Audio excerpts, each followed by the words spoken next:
TVT au cœur de l'information.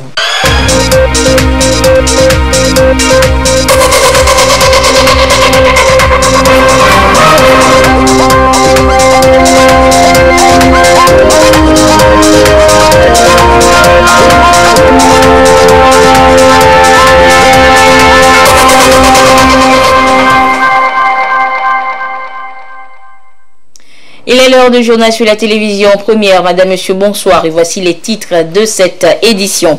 Le corps électoral togolais était aux urnes le 20 décembre dernier pour élire les députés de la nouvelle législature.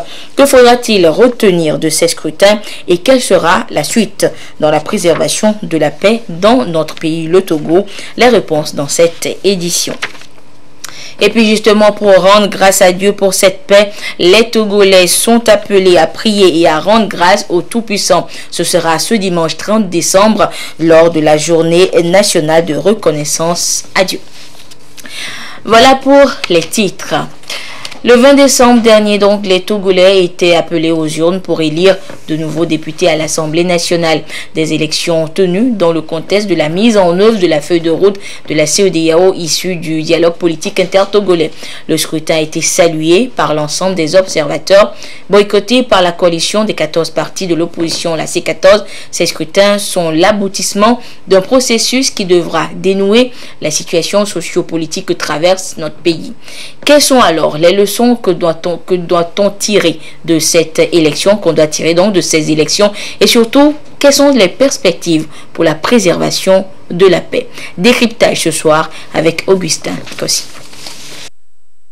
Une rétrospective sur l'ensemble du processus du scrutin du 20 décembre dernier au Togo. Des progrès ont été faits et des acquis enregistrés. Pour les observateurs, ces élections législatives se sont déroulées dans les conditions de paix et de sécurité conformément à la feuille de route de la CEDEAO adoptée le 31 juillet à Lomé. Des efforts qui ont été également salués par la conférence des chefs d'État et de gouvernement de la CEDEAO le 22 décembre à Abuja. C'est une étape importante franchie dans la décrispation de la situation sociopolitique que traverse le Togo selon les experts électoraux. Pour eux, cela répond au principe de la démocratie. Les élections du 20 décembre passé obéissent à un des principes de la démocratie qui consiste notamment pour avoir une qualification d'un État démocratique, l'organisation des élections périodiques et régulières. Et nous pouvons placer ces élections dans la logique de renouvellement d'une institution qui est arrivée en fin de mandat, notamment l'Assemblée nationale. Parce que si les élections constituent un des principes démocratiques, mais également, moi je pense qu'il faut aller au-delà de l'organisation d'une élection, aller vers la gouvernance de nos sociétés. Et c'est ça qui alimente le débat. Quand le processus électoral arrive, les parties prenantes, sinon les compétiteurs, que sont les acteurs politiques de la mouvance présidentielle comme de l'opposition, chacun monte les propos pour se faire entendre. Ces propos sont de nature juste pour amener l'autre adversaire à mesurer sa force de frappe. Nous avons pu traverser le 20 décembre sans effusion de sang, sans de perte de vie humaine. Puis nous sommes condamnés à vivre ensemble. Nous allons trouver des repères, comment faire pour continuer le chemin. Le scrutin du 20 décembre est l'une des prérogatives de la feuille de route issue du dialogue politique inter-togolais sous l'égide de la CEDEAO. Il a permis d'élire les représentants du peuple qui vont siéger au titre de la 6e législature de la 4e République. Cette nouvelle représentation nationale qui va être mise en place fera face à certains impératifs. Nous avons fait des élections, mais je dirais tout simplement que unir les partis politiques qui sont qualifiés aujourd'hui d'une manière ou d'une autre à répondre, sinon représenter le peuple à l'hémicycle, c'est-à-dire à l'Assemblée nationale, ont une responsabilité, une grande responsabilité. Cette responsabilité, c'est de faire ce que les autres n'ont pas pu faire. Cela veut dire quoi? Ils doivent engager rapidement la procédure de réforme institutionnelle et constitutionnelle. L'Assemblée nationale qui va prendre fonction évidemment dans les jours à venir doit se pencher rapidement sur les réformes. Moi je dirais aller au-delà de limitation de nombre de mandats et mode de scrutin, parler également même, le vivre ensemble. Comment faire pour que nous puissions ensemble Togolais, quel que soit notre bord politique, nous puissions nous retrouver dans la gouvernance du pays. Donc c'est une Assemblée nationale que moi je dirais tout simplement où doit avoir une dynamique collective, et cette dynamique collective doit être au service de la nation et faire en sorte que les citoyens, les jeunes, les femmes, les vieux, les hommes politiques puissent se retrouver dans la nouvelle dynamique de la gouvernance. C'est l'acceptation de l'autre. Éviter des débats stériles. C'est le respect des droits économiques et sociaux. Parce que faire en sorte que les citoyens s'acceptent dans la nation. Faire en sorte que les valeurs culturelles entre les différentes communautés que nous composons, il faut qu'on s'accepte avec nos différences et faire en sorte que ces différences puissent être capitalisées et devenir une richesse collective qui peut permettre de créer une harmonie, développer le vivre ensemble et faire en sorte que nous puissions ensemble gérer notre espace géographique appelé le Togo, et là la sécurité sera garantie. La conférence des chefs d'État et de gouvernement de la CEDEAO attache du prix au renforcement de la démocratie et de l'état de droit. Toutes les forces vives du pays sont invitées à œuvrer à la préservation de la paix, de la stabilité et de la cohésion entre toutes les composantes de la société. Le projet de réhabilitation de la route nationale numéro 1, section Atakpamé-Blita-Aouda et ses composantes connexes a pris fin, offrant ainsi aux usagers des infrastructures routières de qualité selon les normes de l'UEMOA. C'est un projet financé à hauteur de 56 milliards de francs CFA par la Banque africaine de développement BAD. Et depuis l'ouverture du tronçon à la circulation, l'effet se mesure auprès des populations. Pierre Sousoupo. La nationale numéro 1, l'un des grands axes de communication du Togo, constitue le corridor Lomé-Senkasse-Ouagadougou.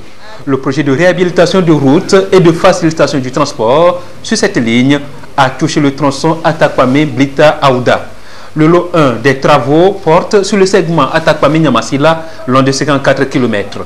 Sur cette route, les travaux sont finis. Vue d'altitude, elle dégage une attraction à couper le souffle à travers la ville de cette colline, comme on l'appelle souvent. Ici, le compte à rebours des travaux démarrés depuis février 2014 a pris fin en août 2017.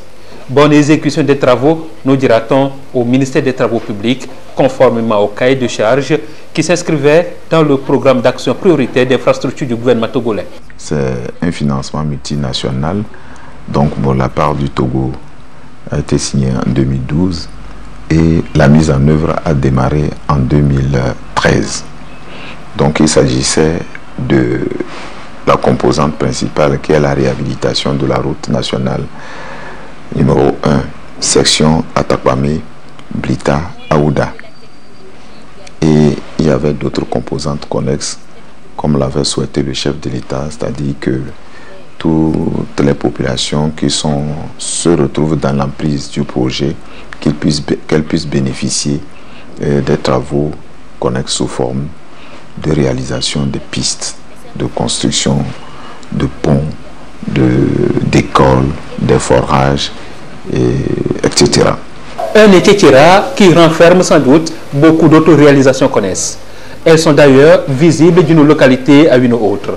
Le marché de fortune que voici a été carrément remplacé par celui-ci, bien construit suivant les aspirations des populations de la localité. Un espace plus confortable qui s'ouvre à beaucoup d'autres localités environnantes. Un peu plus loin, à près d'une trentaine de kilomètres de là, se trouve le marché d'Anié. D'Atakpamé à Anié, la voie est bien faite et est en bon état. En un temps record, nous y sommes. Cet espace des échanges commerciaux est l'un des plus grands de la région. Aujourd'hui, grâce à ce projet de réhabilitation, il fait peau neuve. 48 nouveaux hangars ont été construits, ce qui a permis d'agrandir la structure et d'augmenter sa capacité d'accueil. Des infrastructures marchandes, mais aussi éducatives, ont été prises en compte par le projet. Dans ce village d'Alemondi, les habitants ont pu bénéficier de la construction de ce bâtiment scolaire qui vient changer le visage de l'établissement. Depuis que les apprenants y ont fait leur entrée, ce sont les parents qui expriment leur soulagement. Sans vous mentir, le village et ses environs, on est trop contents, parce qu'on n'entendait pas. Et les rêves sont devenus la réalité. Derrière ces transformations, le chef de l'État, conscient que là où avance la route, recule la pauvreté, le président de la République a fait des infrastructures routières l'une de ses priorités. Sur ce tronçon qui débouche sur Elavagno, la route progresse. Sur les 11 km, le bitume a déjà gagné 6 km. La route est venue aussi, tout ce qu'on ne voit pas ici, on voit ça maintenant. Les déplacements aussi est moins pour nous. Et on est toujours derrière eux, ils n'ont qu'à faire plus que ce qu'on veut. Et cet ouvrage de franchissement vient mettre fin aux tracasseries des usagers qui rallient l'Esmono. Le projet de réhabilitation de routes et de facilitation du transport sur le corridor Lomé-Senkase-Ouagadougou a été rendu possible par la mise à disposition de la Banque africaine de développement d'une enveloppe financière d'environ 55 milliards de francs CFA. Alors que le dit projet est clôturé, une bonne nouvelle s'annonce pour le Togo. Je voudrais remercier très sincèrement le chef de l'État pour le suivi personnel de la mise en œuvre de ce projet. Il a suivi personnellement depuis le début des discussions pour l'accord de financement jusqu'aux appels d'offres. Il a suivi personnellement tout le processus qui a permis effectivement à la date du 30 juin 2018, lorsque nous avons procédé à l'actualisation de ce projet, nous nous sommes retrouvés avec un reliquat très consistant qui pouvait nous permettre de poursuivre la mise en œuvre de son programme d'action prioritaire. Il est resté de l'argent, mais le projet est clôturé. Donc le chef de l'État nous a envoyé auprès du président de la Banque africaine de développement pour lui dire, lui porter son message qui consistait à lui faire comprendre que voilà, nous avons un reliquat qui reste sur le financement que son institution a accordé au Togo, mais puisque nous avons encore des besoins, le Togo souhaiterait utiliser ce reliquat-là pour réaliser d'autres projets, et même qui s'inscrivent dans sa politique d'inclusion sociale, et puis d'autres infrastructures qui se retrouvent dans l'emprise de ce projet et qui nécessitent des investissements tout de suite. Lorsque nous avons été reçus le 2 octobre, le président de la BALD a d'abord salué la rigueur qui a été imprimée à la gestion de ce financement et qui a permis de dégager ce reliquat, et que pour lui, c'est ce que généralement la banque recommande aux pays membres bénéficiaires des financements, c'est-à-dire d'être rigoureux dans la gestion des fonds qui sont mis à leur disposition, et que par conséquent, lui ne peut que saluer cette initiative du chef de l'État qui consiste à utiliser ces reliquats, et que la banque devrait étudier favorablement la requête du président de la République. Alors la bonne nouvelle, c'est que le dimanche, j'ai dit bien dimanche, 7 octobre, c'est-à-dire juste quelques jours après, nous avons reçu un message de la Banque africaine de développement qui me demandait de rendre compte au président de la République que sa requête a été acceptée. Le reliquat de l'enveloppe financière va servir à la réalisation d'autres projets. Nissao Non-Femme confirme. Ces projets spéciaux se retrouvent exactement dans l'emprise du projet, dans l'emprise du projet multinational Lomé-Ouaga. Et donc il est plus facile de commencer aujourd'hui les travaux de mise en place des infrastructures de ces IFAD-là. Nous avons également un pont qui est une préoccupation, le pont d'Amouchou, à 12 km au sud d'Atakpami. Ce pont a été victime d'accidents avec brûlure ce sont 2 camions de citernes, des camions qui transportaient du fioul et qui se sont retrouvés sous le pont, et à la suite des incendies qui ont suivi, le pont se trouve aujourd'hui en état de nécessité absolue de reconstruction ou de dédoublement. Et d'ailleurs, le dédoublement du pont, aujourd'hui, il supporte la charge, mais par mesure de prudence, nous pensons, dans le cadre du dédoublement de la route nationale numéro 1 d'Avier, en fait, Lomé à Tapamé, et procéder à la construction d'un 2e pont pour annexer à l'actuel. Donc il y a d'autres projets pour les maisons de femmes, les centres de transfusion sanguine, les maisons d'écoute pour les femmes, le marché d'alliés et beaucoup d'autres. Donc ces fonds-là nous permettraient de réaliser tous ces projets-là. Bien d'autres projets à caractère social verront bientôt le jour. Et pour que ce qui existe déjà puisse durer dans le temps, les services d'entretien ne négligeront pas leur rôle pour justement conforter la durée de vie des ouvrages. Et c'était donc là le grand format de cette édition signé Pierre Soussoupo. Et bientôt, la piste rurale Oku-Gobé sera disponible dans la préfecture de Wawa. Les travaux d'aménagement de cette voie ont été lancés il y a quelques jours. Les cadres de la localité ont effectué une visite pour apprécier l'évolution des travaux qui devront prendre en compte une dizaine de localités. Le compte rendu de la visite avec Ekwe Salah. Une piste rurale d'environ 12 km qui sera livrée aux bénéficiaires d'ici quelques jours. Elle part du village Oku pour rallier la route principale à Gobé. Sur le chantier, les travaux confiés à la direction d'aménagement de l'équipement et de la mécanisation agricole avancent assurément. On a été sollicité pour arranger les pistes rurales qui sont dans la région de Wawa. C'est la première piste qu'on a commencé en attendant ça. Donc s'il plaît à Dieu, on va terminer la piste de Gobé et on continue les autres. À quelques jours seulement, les travaux sont déjà exécutés à plus de 50%. Du soulagement pour les riverains. Nous sommes très contents que notre village soit pris en compte par ce projet du chef de l'État. Nous adressons toute notre gratitude au président Faure. Comme ici, plusieurs autres localités de Wawa vont bénéficier des pistes rurales de ce genre. Ce projet du gouvernement, porté par le chef de l'État Faure Gnassingbé, entend faciliter le trafic aux populations dans ces milieux.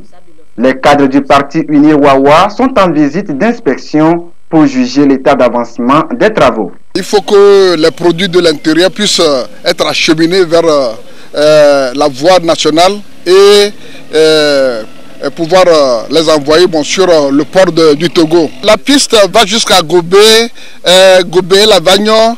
Nous avons le tronçon Club Azafi, Doumé et encore sortir à Bandikounia. Bon, nous avons le Litimé, c'est-à-dire le tronçon Tomegbe, Pété-Bénin, qu'on doit refaire. Parce que bon, on ne peut pas accéder à ces villages. Le tronçon Tomegbe à Domiambra qui nécessite aussi bon, ce travail. Nous avons le tronçon Badou, Kessibo, Danjoji. Et je pense qu'avec le projet que le chef de l'État a initié, ce projet du gouvernement, nous allons atteindre ces objectifs. Et ces paysans ont témoigné leur enthousiasme envers les visiteurs. Un moment de convivialité qui a également permis à ces derniers de s'imprégner tant soit peu du quotidien de ces cultivateurs. Et le président de l'Assemblée nationale informe les députés que la 8e séance plénière de la 2e session ordinaire de l'année aura lieu le vendredi 28 décembre 2018 à 9h au siège de l'Assemblée nationale. On évoque à présent les obligations de paiement et de déclaration qui incombent aux contribuables. Quelles sont les démarches à suivre, les délais de paiement, autant de questions auxquelles répondent les responsables de l'Office togolais des recettes OTR. Les détails avec Esther Laclé.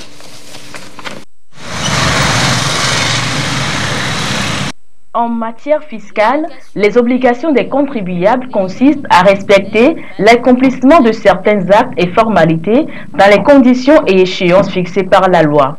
Le système fiscal togolais est dit déclaratif auto-liquidé. Il autorise le contribuable à réaliser toutes les opérations relatives à la gestion de son entreprise et les déclare à l'administration fiscale sous sa seule responsabilité.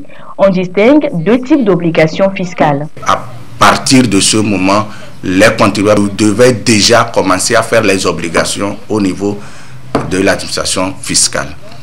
Premièrement, en janvier, c'est la déclaration annuelle des salaires que nous appelons communément la DAS. C'est au plus tard le 31 janvier. Et après cette échéance par rapport aux déclarations, nous avons l'échéance de 31 mars pour la déclaration des entreprises individuelles. Les entreprises individuelles et les petits qu'on appelle le système minimal de trésorerie, SMT. Il y a aussi le 30 avril pour les sociétés et le 31 mai pour les compagnies d'assurance. Donc ce sont ces obligations de déclaration. Maintenant pour les obligations de paiement, déjà le 15, à partir du 15 ou bien au plus tard le 15 janvier, il y a la déclaration et le paiement de l'acompte, le premier acompte TPU pour les petits qui sont dans le système minimal de trésorerie.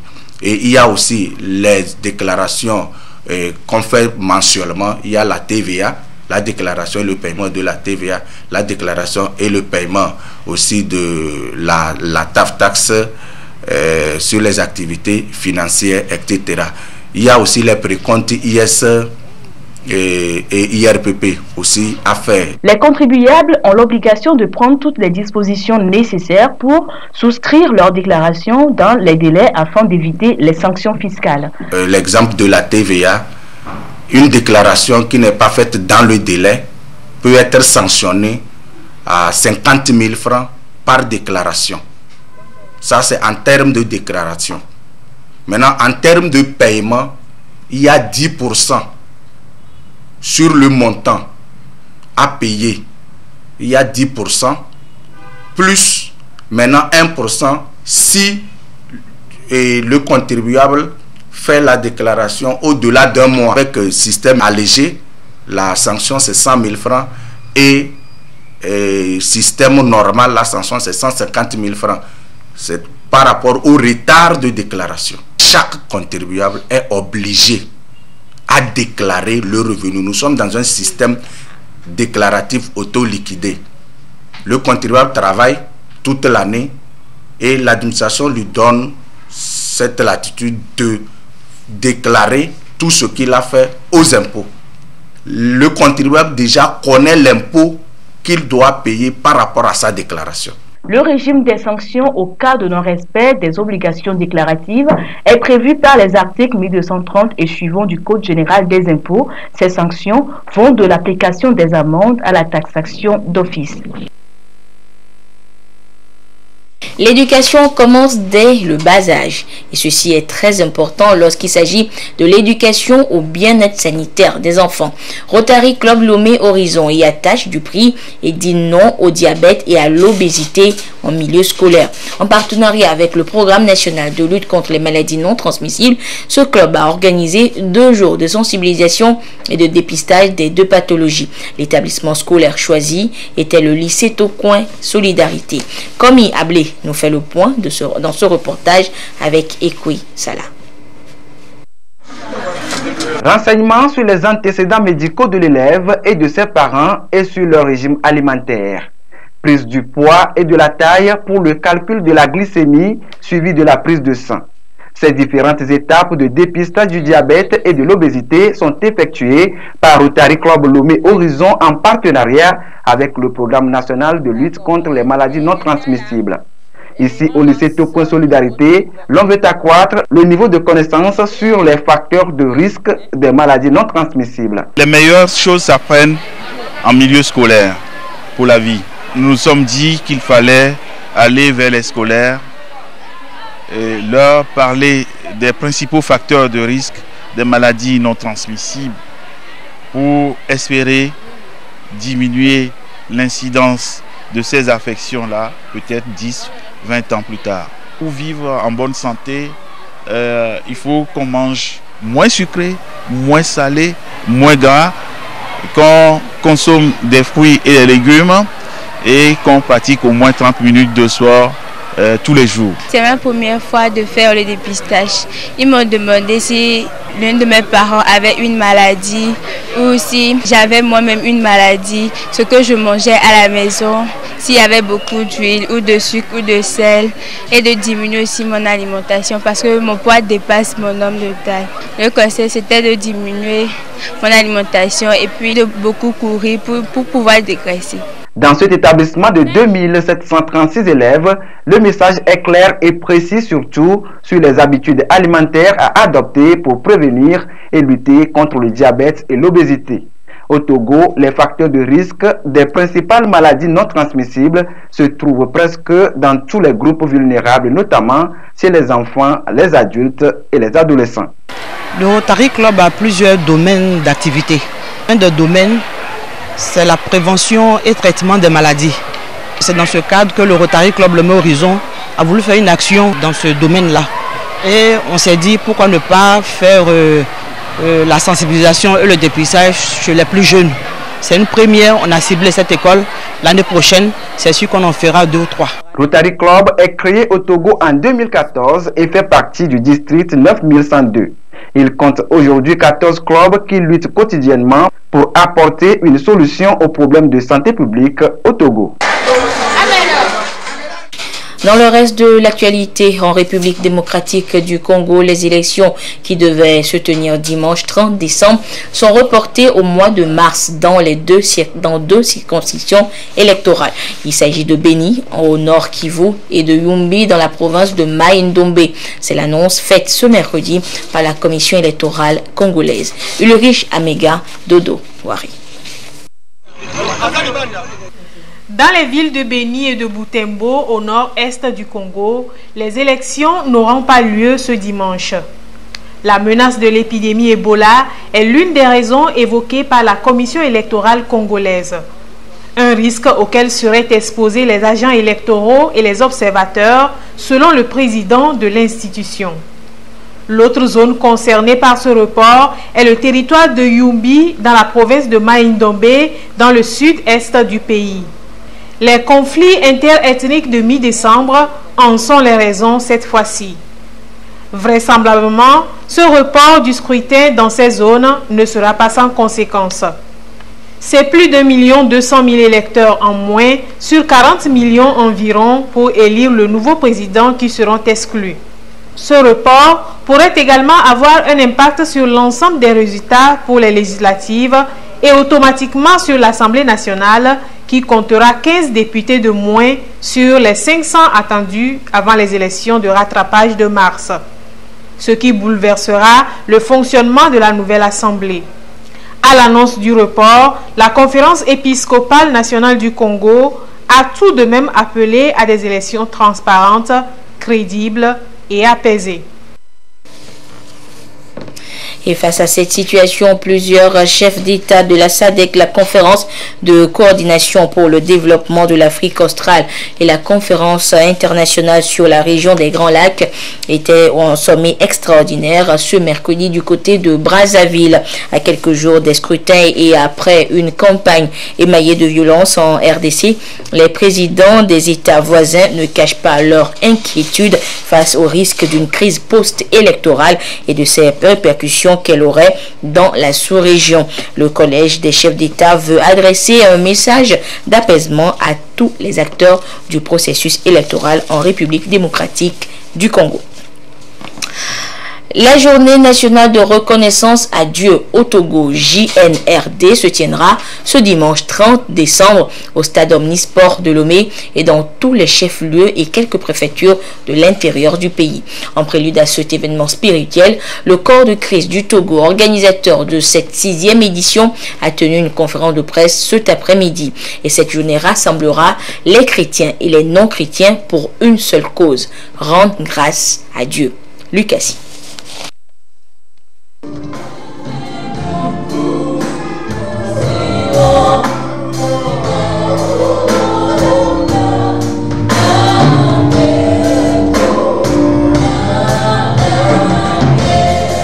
Temps de prière, d'adoration et de louange, la journée nationale de reconnaissance à Dieu JNRD offre l'opportunité aux fidèles chrétiens et aux populations togolaises d'exprimer leur gratitude à l'Éternel pour ses bienfaits. Un merci pour tout ce qu'ils ont vécu de bon et pour tout le mal dont Dieu les a protégés durant toute l'année. Dans leurs moments de peine et de joie, de doute et d'espérance, la grâce et la main de Dieu se sont faites présentes dans leur vie. C'est ce qui a d'ailleurs inspiré le thème de la 6e édition de cet événement spirituel qui est « Éternel, à ton nom donne gloire ». C'est le moment de dire merci à Dieu. Merci parce que non pas seulement il a donné la vie, merci parce qu'il continue à entretenir cette vie. Les innovations, c'est que dans certaines régions, les gens ont pu s'approprier de cette vision. Dans certaines régions, les responsables religieux ont mobilisé la base de telle manière qu'il y a une contribution locale. L'objectif qui est fixé, c'est la paix. Que le prince de paix agisse. Que la paix vienne dans les cœurs. Que la paix soit répandue. Parce que Jésus a dit, je vous donne ma paix. C'est entrée gratuite. C'est pour tout le monde. Dieu est créateur. Le dimanche 30 décembre prochain, le stade Omnisport de Lomé, comme dans les autres lieux retenus pour cet événement, dans les chefs-lieux et préfectures de l'intérieur du pays, va donc accueillir le peuple de Dieu pour une reconnaissance nationale. Les chrétiens et non-chrétiens porteront ensemble leur voix pour rendre grâce à Dieu pour sa protection. Débutée depuis 2013, la JNRD impacte le quotidien des Togolais. Nous croyons que par la grâce de Dieu, d'abord au niveau des églises et des fédérations d'églises, il y a eu un grand rapprochement, une certaine symbiose en termes d'unité. Au niveau des Togolais en général, nous croyons que l'Éternel, notre Dieu, sur le plan spirituel, a apporté une touche dans la conduite de notre pays. Nous voudrions lancer à l'endroit de tous les Togolais et de toute personne qui réside sur le sol du Togo que aller dire merci à Dieu est une très bonne chose. C'est d'ailleurs une recommandation biblique. Organisée cette année par le Corps de Christ du Togo, la JNRD verra la participation de plusieurs chorales et des artistes de la chanson gospel. Destinée à être une célébration annuelle sur tout le territoire national, cette journée est dédiée à Dieu. Voilà donc un avant-goût de ce qui se passera donc du côté du stade Omnisport de Lomé et à l'intérieur du pays le dimanche 30 décembre prochain. Et voilà, ainsi se referme cette édition. Merci de votre fidélité à la télévision togolaise. Excellente suite de nos programmes. Au revoir.